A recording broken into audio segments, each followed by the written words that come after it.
السلام علیکم۔ وعلیکم السلام ورحمۃ اللہ وبرکاتہ۔ ہم آج کے سیشن کی شروعات سورہ بقرہ کی آیت نمبر 122 سے کریں گے۔ بسم اللہ کریں طارق صاحب۔ شکریہ۔ اعوذ باللہ من الشیطان الرجیم، بسم اللہ الرحمن الرحیم۔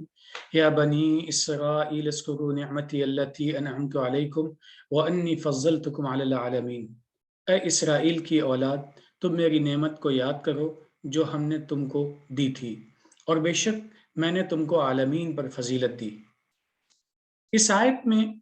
اس طرف اشارہ ہے کہ جو قوم پہلے گزر چکی ہے، جس کو ہم بنی اسرائیل کے نام سے اب سنتے آ رہے ہیں، اللہ تعالیٰ نے اس کو بہت ساری نعمتیں عطا کی تھیں۔ ان نعمتوں میں اگر بنیادی طور پہ دیکھا جائے تو انبیاء بھیجے گئے، مبعوث کیے گئے، کتابیں اتاری گئیں، اور پھر اس ساتھ ہی ساتھ میں دنیا کی جو آسائش اور جو چیزیں ہو سکتی وہ ان کو عطا کی گئیں، اور پھر ان سے بات کہی جا رہی کہ اللہ کی نعمتوں کو یاد کرو۔ اور نعمتوں کو یاد کرنے کا مطلب ہے جو نعمتوں کے نتائج یاد کرنے کے ہو سکتے ہیں، ان نتائج پہ غور کرنا چاہیے۔ اب اسی طریقے سے ہم اپنی زندگی پہ غور کریں، یہ ہم سب کے لیے سبق ہے کہ بطور فرد کے ایز این انڈیویجول ہمیں کیا کرنا چاہیے۔ اس آیت سے ہمیں کیا سیکھ ملتی ہے؟ اللہ نے ہمیں بہت ساری نعمتیں دی ہیں، اور نعمتوں میں کتاب بھی موجود ہے، نعمتوں میں رسول کی ذات جس پہ کتاب اتری تھی اس ذات کا بھی ذکر ہے، اور ساتھ ہی ساتھ میں اللہ تعالیٰ نے ہماری زندگی میں ہر طرف نعمتیں ہی نعمتیں دی ہیں ہم کو۔ ہم ایک منٹ نہیں، ایک سیکنڈ کے لیے بھی اپنی زندگی کے کسی بھی پہلو پہ غور کریں تو کوئی بھی پہلو ایسا نہیں ہے جس میں اللہ کی نعمتوں کا اعتراف کی ذمہ داری ہمارے سر نہ آتی ہو۔ لہٰذا ہماری ذمہ داری ہے کہ اللہ کی نعمتوں کو ہم دیکھیں، غور کریں، اور جو اس نے جتنی بھی نعمتیں ہم کو دی ہیں اس پہ غور کرنے کے نتیجے میں ہمیں یقینی طور پہ جب ہم ان کو ماننے لگتے ہیں تو اس کا نتیجہ یہ ہوتا ہے، اور نعمتوں کو دینے والے کا اعتراف بھی ہمارے سامنے آ جاتا ہے، اور پھر ہم اسی کے آگے سر بسجود ہو جاتے ہیں، اور یہی اس آیت کا تقاضا ہے، اور اسی پہ ہمیں عمل پیرا ہونے کی ضرورت بھی ہے۔ دیکھیے، اس میں سب سے بڑی اور اہم نعمت جو تھی وہ کتاب ہدایت تھی، کہ ان کی قوم کو چنا گیا، کہ ان کو نبی دیے گئے، ان کو کتاب ہدایت دی گئی۔ یہ اپنے آپ میں ایک فضیلت تھی۔ اس کے بعد جب انہوں نے کتاب پہ عمل کیا، ان کے اعمال اچھے تھے، تو اس کے نتیجے میں ان کو حکومتیں بھی ملی، ان کو ہر طرح کی نعمت ملی، سکون، راحت۔ اور جب یہ اس کو چھوڑ کے اس سے ہٹے تو پھر جو تنزل ہوا وہ بھی ہمارے سامنے ہے، اور قرآن ذکر کرتا ہے، بلکہ ہم سے ذکر بار بار اسی لیے کرتا ہے کہ ہم اس سے نصیحت پکڑیں۔ تو ہمارے لیے بھی بہت اہم بات ہے کہ ہمارے لیے ایک بہت بڑی نعمت جو اللہ تعالیٰ کی ہے وہ کتاب ہدایت ہے، اور وہ نعمت اس لیے اور زیادہ ہے، اس کی اہمیت بڑھ جاتی ہے کہ اس کتاب کے ساتھ دین مکمل ہوا، اور اس کو اللہ تعالیٰ نے سمجھنے کے لیے آسان ہمارے لیے بنا دیا۔ جو قرآن کہتا ہے کہ ہم نے اس کو آسان بنایا سمجھنے کے لیے، ہے کوئی سمجھنے والا؟ تو کتاب ہدایت دی، اس کو آسان کر کے دے دیا،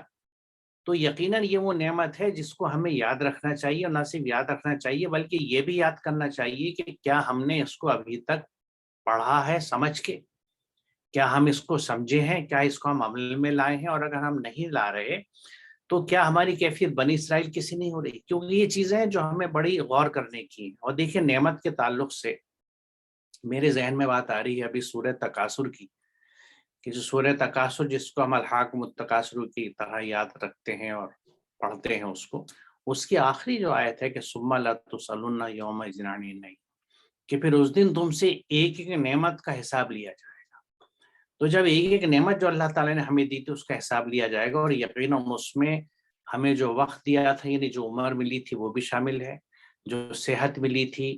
جو وسائل ملے تھے جس میں مال بھی شامل ہے، پوزیشنز بھی شامل ہیں، آل اولاد بھی شامل ہے، ہمارے جو سب آرڈینیٹس ہیں وہ بھی شامل ہیں جو ہمارے لیے کام کرتے تھے، لیکن وہ سب سے پہلے وہ نعمت عظیم یعنی قرآن، جس کے لیے خود قرآن یہ کہتا ہے کہ تم جن چیزوں کو جمع کرتے ہو یہ ان سب سے بہتر ہے، ہوا خیر لکم مما یجمعون، جو کچھ تم جمع کرتے ہو اکٹھا کرتے ہو ان سب سے بہتر یہ قرآن ہے۔ تو ایک ایسی نعمت ہم کو ملی، اور وہ نعمت اگر ہم نے بنا سمجھے اوپر ایک محفوظ جگہ پر لپیٹ کے رکھ دی تو یقیناً ہم اس کا حق ادا نہیں کر رہے، اور اللہ کی اس نعمت کا دیکھیے، نعمت کو اگر ہم یعنی ہدایت یقیناً ایک نعمت ہے، کیونکہ وہ آپ کو بچا دیتی ہے شیطانی چنگل سے،